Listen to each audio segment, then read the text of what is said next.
Now, I'll read the topic that we'll be discussing first before I introduce our guest who's already seated here with us. So I'm going to read from citinewsroom.com. The first story has to do with soldiers storming the alleged separatist training camp. So citynews.com has soldiers storm alleged separatist training camp, arrest 21 suspects. Personnel of the Ghana Armed Forces have arrested 21 suspected members of the separatist group Homeland Study Group Foundation in the Volta region.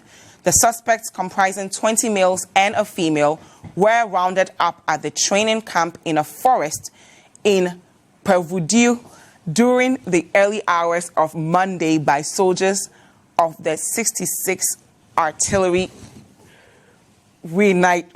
regime. Over 40 soldiers were accompanied by 2 crime scene investigators from the police for the operation. And I'm reading all of this so that you can appreciate exactly what happened yesterday. The commanding officer of the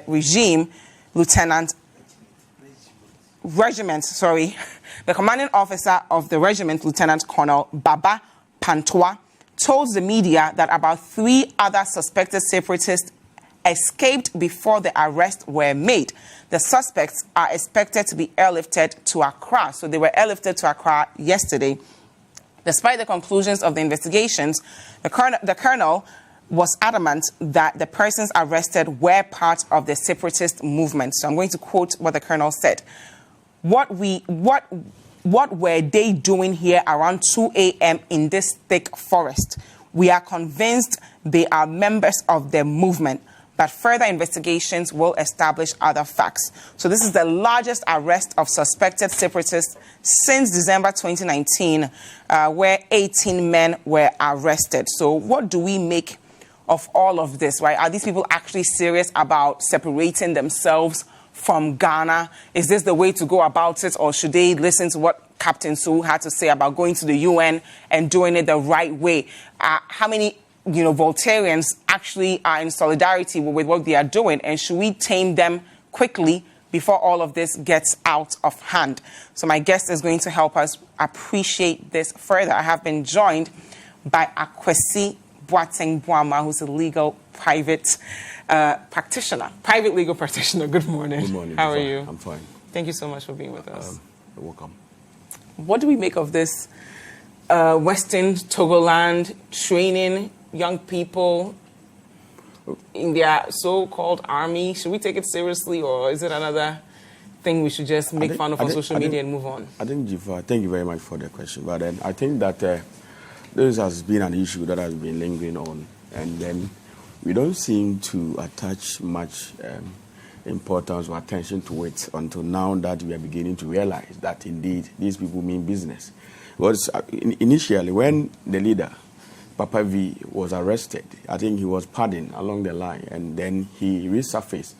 So clearly, from what is happening, they really mean business. And we have seen on social media, Facebook, most of these guys being trained, both male and females, being trained in the bush.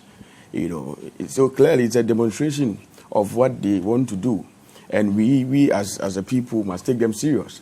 And our constitution clearly gives or enjoins every citizen of Ghana to protect the constitution with all our life, everything we must do.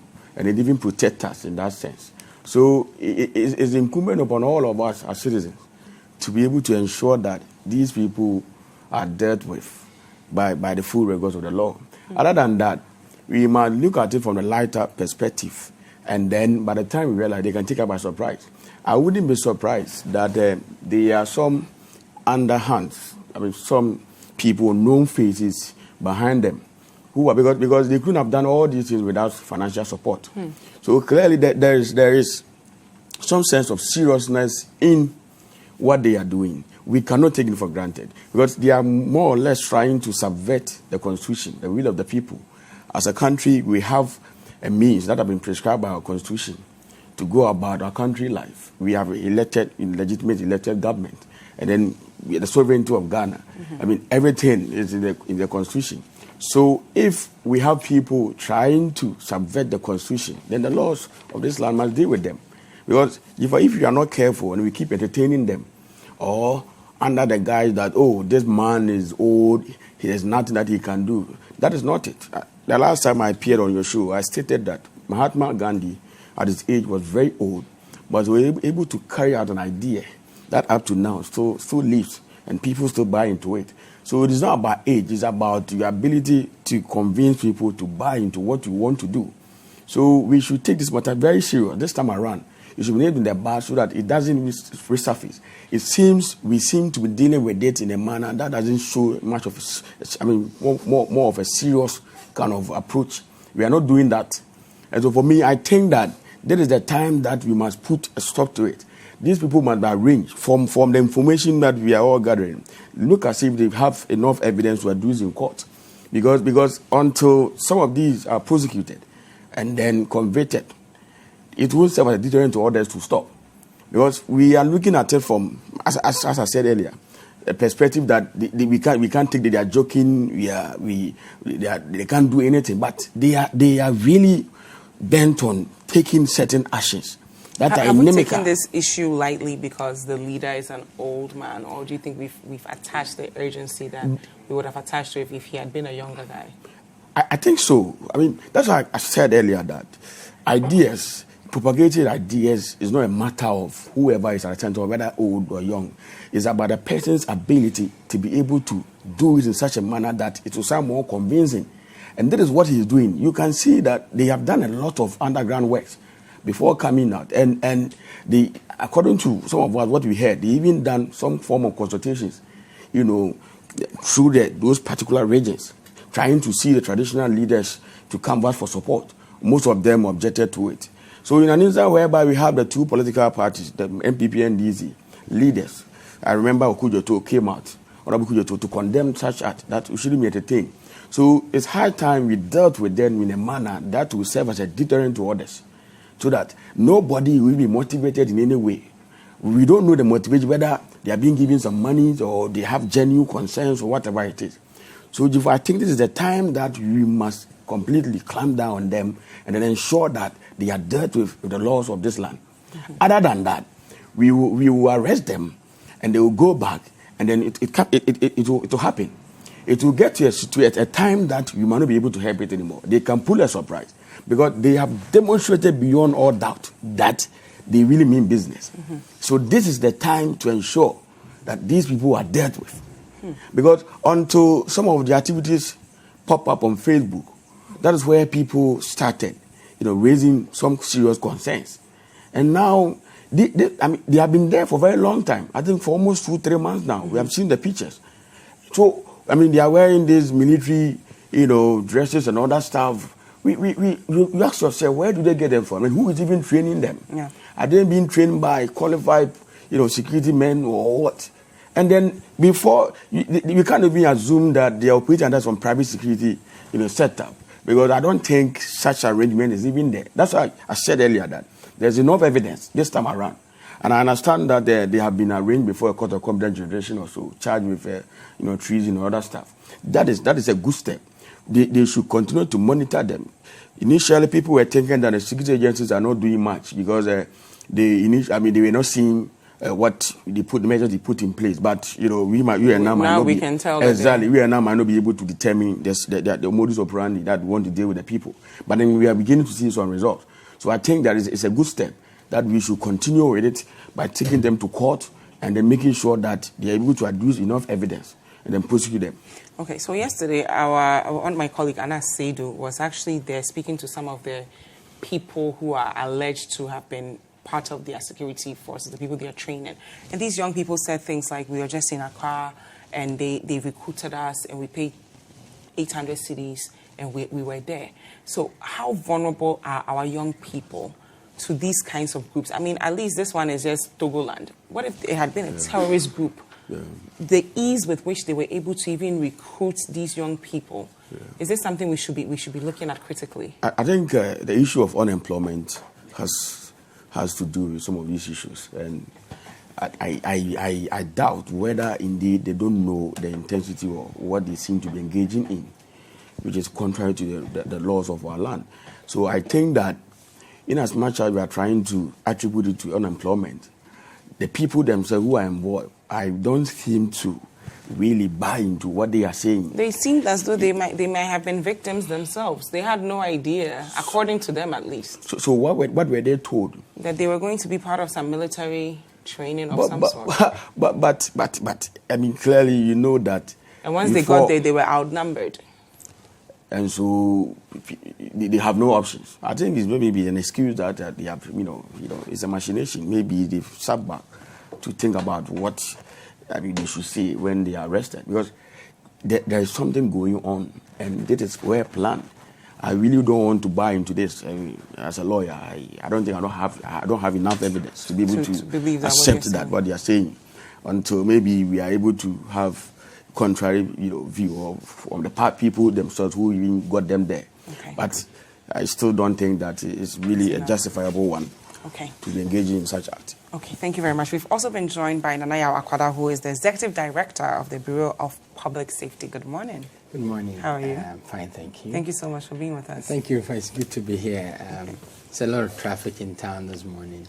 It's okay, but you made it. Yes, I made So we're discussing the 21 suspected Western Togoland secessionists who have been rounded up, and if we've done enough to tame this group, should we be doing more?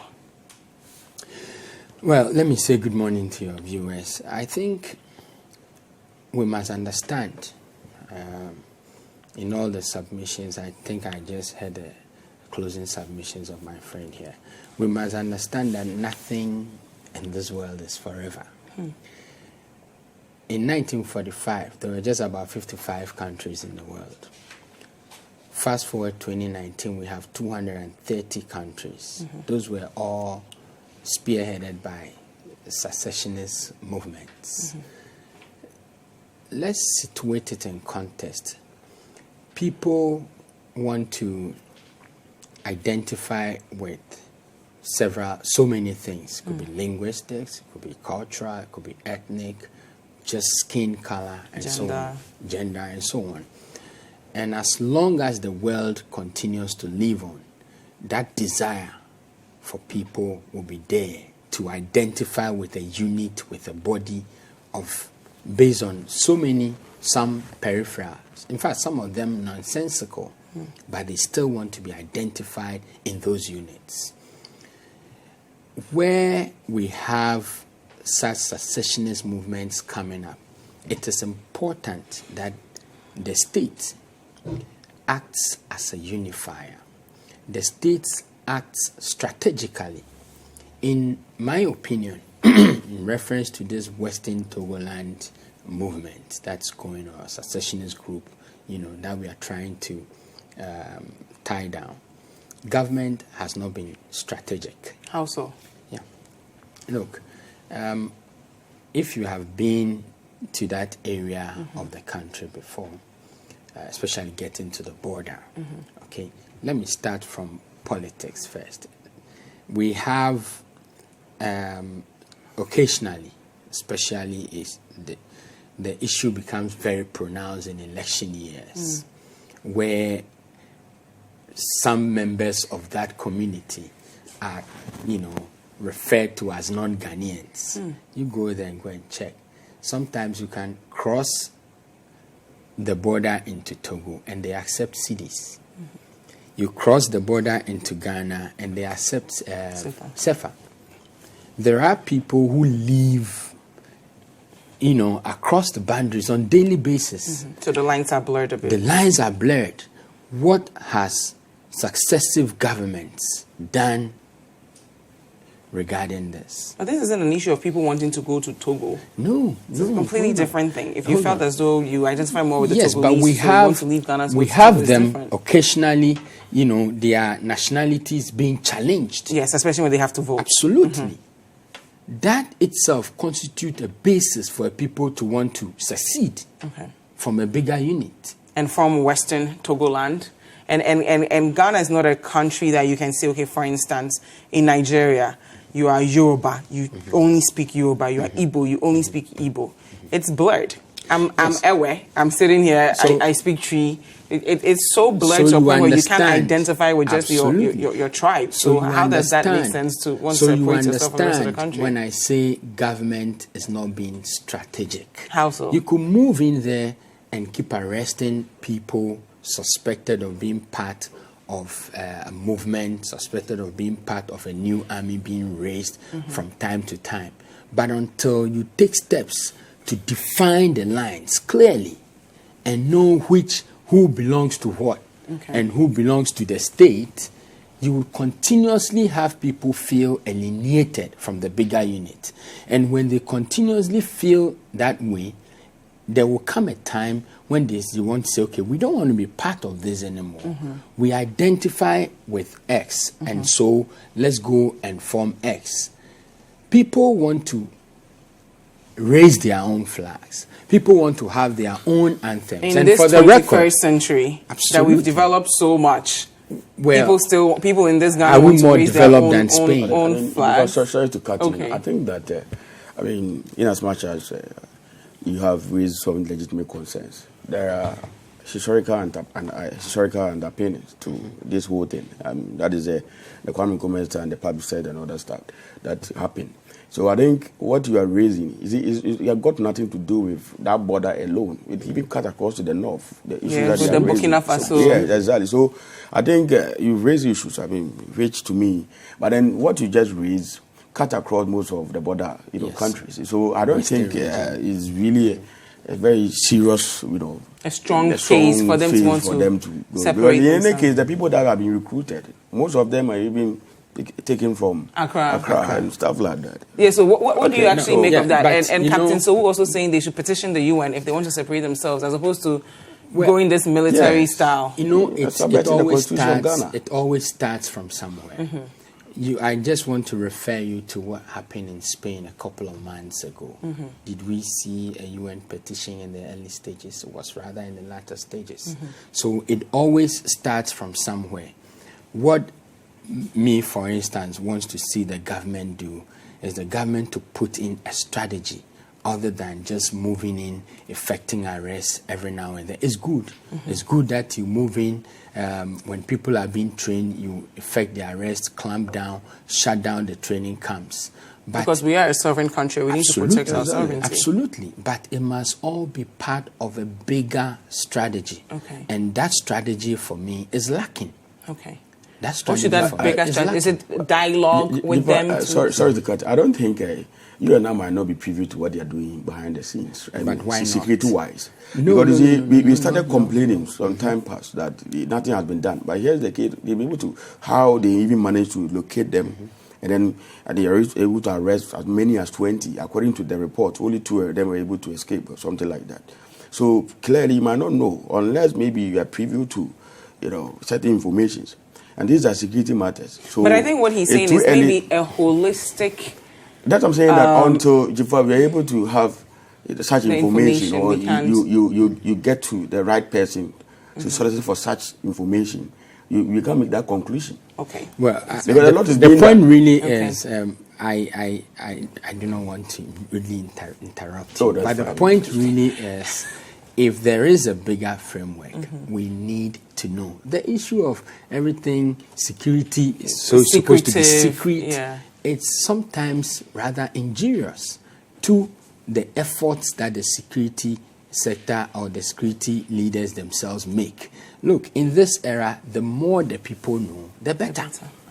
You cannot because they can help even let you know what's going on. But we do have to go for a quick break. This is still Breakfast Daily on Citi TV. Thank you so much for joining us. If you are watching us on social media, the hashtag is Breakfast Daily and the WhatsApp line is 0550585832. If you're outside Ghana, the country code is +233. Don't go anywhere. We'll be right back. Welcome back. This is Breakfast Daily on Citi TV. Thank you so much for staying with us. We are going to move on to our next topic here, which has to do with transport-related incidents in the country. And I'm reading from citinewsroom.com. It says here, and this is a report by the Bureau of Public Safety. Transport-related incidents cause majority of deaths, injuries in Ghana. A report released by the Bureau of Public Safety has shown that the single most dangerous place for Ghanaians to be is on our roads. So according to the report, Ghanaians, 900 casualties. So the report revealed that over 900 casualties were recorded in 2019, representing 45% of all casualties. Transportation-related events reported for the year 2019 was dominated by road transport events. 147 cases monitored accounted for 915 casualties, representing 45% of all casualties recorded. This makes Ghana's roads the most dangerous place to be in Ghana, as it accounts for the majority of deaths and injuries contributed by a single public safety index. So as you can see here, there's a picture there. Every single month last year, we recorded deaths. From January, 82, February, 76, March, 157, April, May, 11, June, 83, all the way to December. October, we had a peak there, 139 deaths. So since we have Nana Yaw Akwada here, we're going to really understand how they came about this report and if we're doing enough to solve this issue of people dying on our roads. Nana Yaw. Yeah, I think we started this project in 2014 when we observed a certain consistent vacuum within the public safety and crime space. We had the police occasionally, not consistent though, come issuing reports of robbery cases, armed robbery, occasionally suicide.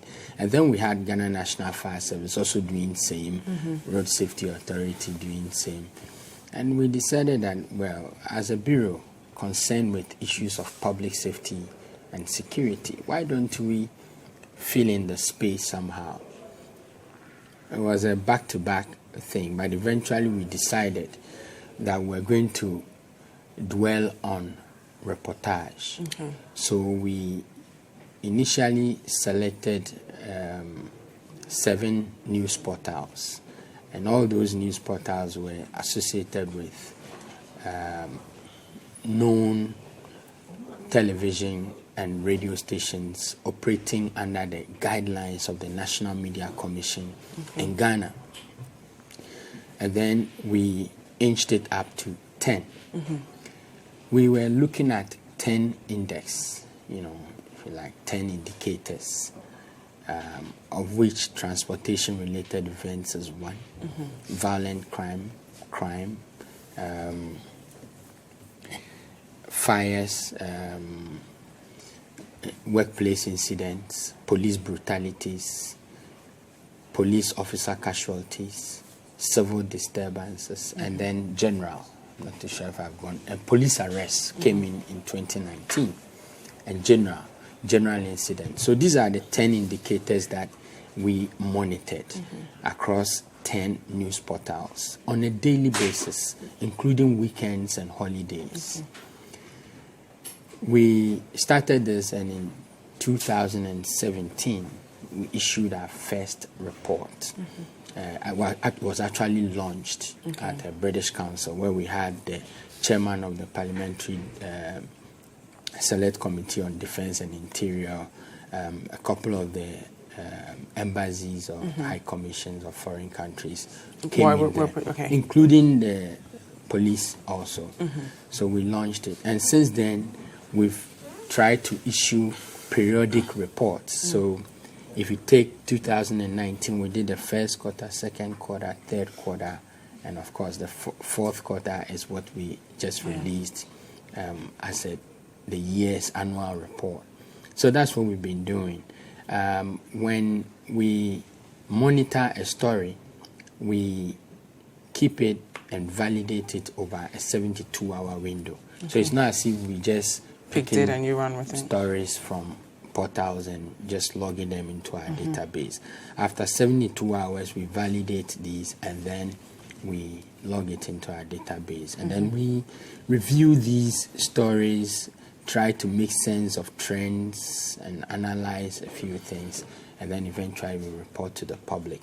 We don't just also report to the public, but we do engage relevant state agencies. From your research, what were some of the causes of these, deaths on our roads? Okay, I'll tell you, we have not gone beyond the quantitative. Okay, so you're just looking at... Yes, but having been in this space for so long, we are able to make very intelligent guesses. Indeed, in our engagement with the Road Safety Authority, they confirmed some of the assumptions we have made. One was on speeding. 2 years ago, we indicated or recommended that per what we see, if we are able to contain, manage, kill speed on our roads, we will be able to more than halve the casualties.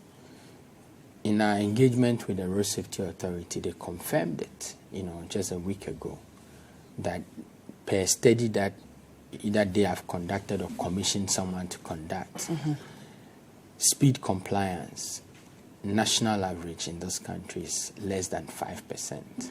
It's not 5, it's less than 5%. Less than 5. Wow. And that's the national average. It's less than 5. And when a vehicle is in motion, maybe driving at a speed of 60 kilometers per hour, and another that is driving at 100 kilometers per hour, when they both come to a sudden halt, the impact on 60 kilometer per hour vehicle is going to be less than that of the 100. So if we are able to just reduce our speed, we will definitely reduce the fatalities. When we were young, we used to say we want to sit in big cars because in a big car, in the event of a collision, at least if I show you today, people are driving in high buses, big, huge buses, and those buses collide, and human beings, excuse my language, are mashing. Over the weekend. Yes, human beings are mashing. So we really, really need to kill the speed. And on the basis of this report and the confirmation by the Road Safety Authority, indeed, we made it known to them that we would want all efforts within the 3E framework, education, enforcement, and safety engineering, should be targeted at killing the speed of motorists, reducing the speed on our roads. Once we're able to do that, we will, next year by this time, we'll be talking different things. Because since 2016, check the statistics, the trajectory has been upward. And even though our figures may not necessarily very moderate, match that of the Road Safety Authority, we are on the same trajectory going up. We ought to do something to change the trend. Thank you. Akwasi, do we have laws actually protecting us on our roads, and have we done enough to enforce them so that we can begin to see that we are solving this problem of Ghanaians dying on our roads? Dziffa, thank you very much. I think as for the laws, you and I know very well that they are there. But this much has to do with its implementation and then enforcing the law. Dziffa, I think that we cannot only put the blame on the doorsteps of the law enforcers, the police. You also have to look at the DVLA, the role that they play. Because before somebody gets to the road, it is assumed until proven otherwise that the person is a qualified driver. And then even the car that he or she is using is roadworthy. But we have instances whereby you go to DVLA offices and you realize that people are even getting, they are procuring roadworthy certificate, even the vehicle being inspected. If you look at our roads, we have a lot of overage vehicles. Some of them are very bad conditions. People are still using them. And I think that at the point I will blame our politicians, because sometimes they lack the political will to come up with certain amendment to what we have already, to be able to take off most of these cars. You see, what will it take for us to get these cars off the road? I mean, it's about the enactment. It's about, so if you realize that, if you look at the import duties, they try to raise the duty so that it was, try and then limit the importation of such over 10 years cars. But still, people bring it. So you realize that in as much as the police are to be blamed, but there are certain triggering factors, okay, that are beyond the police, limit. And so what I can say is we should be able to put in certain measures of those, spaces like the DVLA offices and other areas to ensure that even before somebody hit the road, the person can be deemed to be a qualified driver and the vehicle itself is also roadworthy. Okay, if you travel along long distances, like you go to Cape Coast, Kumasi, you ask yourself, you always come across policemen on the road. Most of them are trying to arrest drivers who are overspeeding. You have the speed, limit machine trying to detect those overspeeding drivers. At the end of the day, we still have,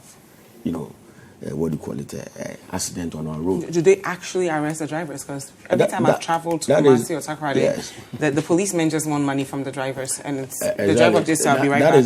That is another topic for discussion, because the point is, even with that, it's a street liability offense. It comes with a fine. Okay, most of it comes with a fine, and so people think that. But it's not a fine you pay to the policeman on the spot. You're supposed to go to court and then you pay. And so that's clearly not payment of fines. Exactly. But then, even with that, how much? 150, 200 and other stuff. So I think that looking at the rate that our people are dying on our roads. But do we even enforce that bit of, okay, we are all taking this public bus to Kumasi. The driver is overspeeding. The policeman will stop the driver and tell the driver something along the lines of, if you go to court, you pay 500 cedis or 200 cedis, so give me 50 cedis or 20 cedis and go your way. And then we end up dying. We live in a society whereby we have a lot of hypocrites, sorry to say that. And even if you are in a public transport and such incident happen, anybody who even try to draw the driver's attention, if you are not careful, you attract insult and stuff like that. Okay, and they will think that you if you are afraid, you should get down from the car and then start. People make pass those comments. What would it take for us to begin to enforce certain laws that are meant to protect us? Because our roads can be the most dangerous place in the country. We're not even talking about diseases. People are battling with diseases they can't cure. This is something that's terrible. If you have law enforcers, people who are supposed to arrest people, people who commit such offenses, and they are not doing their work, how do we do it? So why aren't we enforcing the laws? Yes, because there are people who are supposed to do it, and they are not doing it. Okay, let's say about 20 people are arrested for overspeeding. 1 or 2 might be taken to court. Okay, the rest, what happens to that, as you rightly said, they try to take something and then they are left off the hook, and it recurs, all the time. So what is it again that we have to do when the people who are supposed to work are not working? What are their bosses doing to them? Obviously, they are supposed to work. And then, so it's like we have a kind of mindset, certain kind of mindset that if I should get to a point that I'm arrested due to road offenses or whatever, anything that has got to do with any act that's infringing on road act and stuff like that, I can pay and then I'll be left off. That is the mentality we are building. And even sometimes, people have not even committed any such act, but then they are being compelled to give 1 cedi, 2 cedi. So it's like some kind of building that kind of relationship on the road. I do this, at the end of the day, I'll be left off because I can pay this 20, 30, 50. I'll be left off. Only few of them are taken to court. So nothing's ever deterrent to anybody, because we have a way out in all such situations. We have been figured out even before we hit the road. So I think we should have a holistic, approach towards it. The police people, the MTTD people who are caught on camera doing that must be dealt with, and then we must also be able to conscientize them about the fact that what they are doing does not really help the nation. It's rather getting the lives of people out, and then for that matter, they need to set up and act. Because you see, it is something like you are acting in a way that will affect somebody's life. You seem to be enjoying some largesse or whatever it is from that, but your act is also contributing to, people losing their lives. And so we must have that kind of holistic idea, conscientize the police people that this is what it is that we need to protect. Other than that, this problem, we will come back here and talk about it. The same thing will happen. Okay. Nana Yaw, what's the way forward? How do we ensure that we get our society to a stage where we prioritize our lives beyond everything else? When you travel to other parts of the world, somebody's not going to park here because they don't want to pay the tickets, or you're not going to cross the line. You're not going to cross the light because you know you have to pay for it. How do we get to that point? Well, thank you. I think I agree with Lucy, if I heard you something right, that we need to involve all the stakeholders. We cannot lay the blame only at the feet of the state. But Dziffa, as we sit here, in the last 3 years, we've lost close to 8,000 people, Ghanaian lives, a majority of whom are in their prime ages, or if you like, the economic bracket in terms of demographics. We, at the Bureau, do not think that this is the time to be doing roundtables. No, we think we are in a crisis situation. In fact, we got into this crisis situation more than 3 years ago. Look, as we sit here and do this nice talk, in January alone, we have over 200 lives lost already. 200 gone down the drain already. In just January? In January alone, per the statistics released by MTTD and Road Safety Authority. 200 lives are already gone in January, just the month of January. We cannot now start talking about dual carriageways, who is arresting who and who is not taking who to court. We have identified a critical element, that a contributing element that's, leading to all of these needless deaths. Our approach is, yes, it's important to talk about dual carriageway. It's important to talk about how the police must work and arrest people, send them to court. It's important to talk about how DVLA should be. This whole year is supposed to be year They of are all so very important. But now, how do we put a lid on the lives that are being lost? And we are saying that all efforts, at least in the next 6 months, should be targeted at people reducing their speeds. And so if it means last year, Road Safety Authority said they did education for over 14,000 or so drivers. That's great. Yeah. But it did not reflect in the fatalities. So let's change the approach. Let's go hard on speeding. Let's go hard on speeding. Hard on education, targeted at speed. Road safety engineering targeted at motorists to reduce their speed. Enforcement targeted at speeding. Let this resound on the roads. And let's see, even if we tackle speed from now to the end of the year, by end of December, we will not be talking in excess of 2,000 lives lost on our road. That is equivalent to 10 Boeing 747s dropping from the sky. You know what happens when 2 737 MAX went down last year? They grounded several planes across the world. We have 10 of them dropping from the skies, and no life is usual. Thank you, Nana Yaw. We'll now take a look at our final story, and of course, we want to hear from you. So if you have any contributions to the conversation, the hashtag is Breakfast Daily, and if you want to reach us directly, the WhatsApp line is 05505855832. If you're outside Ghana, the country code is +233. Our final story has to do with two professors of the University of Ghana. I'm reading from page 20 of the Daily Graphic, and it says, Gyampo, Butakor suspended. So the management of the University of Ghana has suspended Professor Ransford Gyampo and Dr. Paul Kwame Butakor after the conclusion of the BBC investigation's Sex for Grades. So Professor Gyampo will be on a 6-month suspension without pay, while Dr. Butakor would also be on a 4-month suspension without pay. And the management have come to say that it's in line with Statute 46.2 of the University of Ghana statutes as amended. The regulations 15.0 of the Code of Conduct for academic staff of the University of Ghana, the disciplinary committee recommended a 6-month suspension without pay for Professor Gyampo and a 4-month suspension without pay for Dr. Butakor. So, Akwasi, is this enough punishment for these two professors, and what can other professors learn from this experience as far as, just behaving ethically?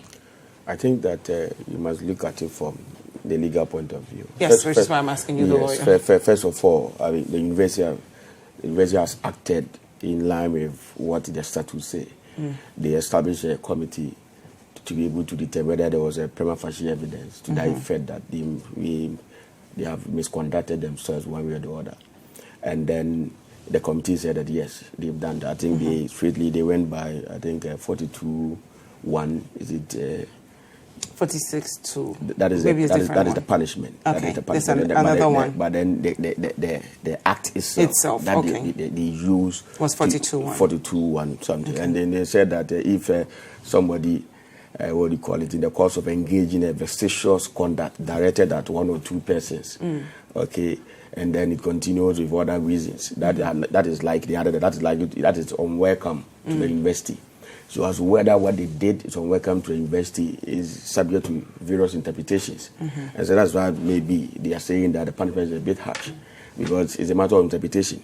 Okay, it wasn't direct that they have engaged in sexual harassment for that matter. They said that if in the course of engaging in a vexatious conduct, what is a vexatious conduct? It's also subject to interpretation, and that is likely to result in either and it is unwelcome to the university. There are other reasons. Okay, a vexatious conduct is likely to result in one of them was what? Unwelcome to the university or something like that. So it's subject to interpretation. Okay, and it wasn't that straightforward as a matter of engaging sexual harassment. And then in any case, University of Ghana, per their statute, they have a board of appeal that I think they can also appeal if they have, they want to. And even outside that, Article 23 ensures that University of Ghana's administrative body and its officials and itself ought to act fairly and reasonably in the circumstance. Has the University of Ghana done enough to fight sexual assault accusations from the perspective of the students? Not just professors saying the punishment is too harsh, but what about the victims? I think that for the BBC to even have undertaken such a thing, an investigation for them to act upon it, it shows that they have not been doing much. Because obviously, we keep hearing some of these incidents. We were all there. I mean, I was in Legal most of the time. I remember I had an incident. I can't really say it on there. I mean, with somebody, I was a friend, a female friend. I mean, the person received a call. From a professor? Not a professor. The person was a TA. Okay. Soliciting for sex for one or two stuff. I mean, I listened to the conversation. So it had been persistent for a very long time. And so for even BBC to have undertaken that before they acted upon it shows that they are not doing much. Maybe now, as it is now, they'll be able to put their house in order and ensure that they have some form of security for so that by setting up certain committee of spies and to be able to come up. Like I said, Article 23 gives Professor Gyampo and the other professor to go to court. The University of Ghana's administrative body, which is amenable to the supervisory jurisdiction of the High Court. And so if anything that they've done, they think is not fair, they can appeal. They can appeal. Okay, thank you very much, Akwasi. Nana Yaw, your thoughts on this Gyampo Butakor suspension, 4 months and 6 months without pay? I'm sorry, I will not be able to prefer any concrete thoughts on this matter, but I think that systems must work to protect the vulnerable in society.